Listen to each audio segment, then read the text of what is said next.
Өзіңіздің, иә, шамамен.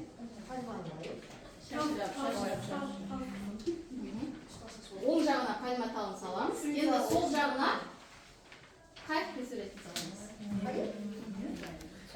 Келме. Иә, қайық.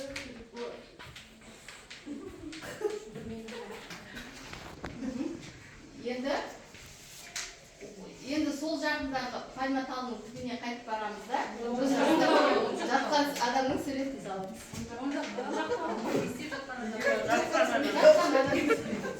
Жаңа пальма талының қасына қайтадан барасыздар.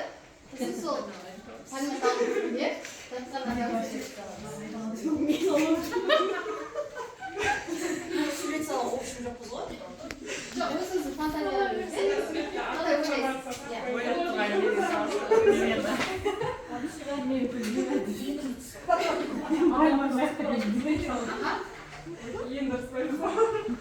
Енді көлдің жаңағы аралдың ішіне екі-ақ көлдің сурет.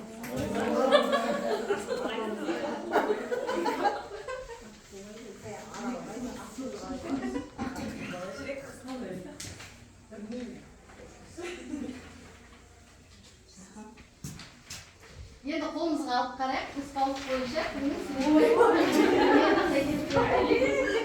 бар ма ұқсас сурет? Менікі сәйкес келді дегендер бар ма?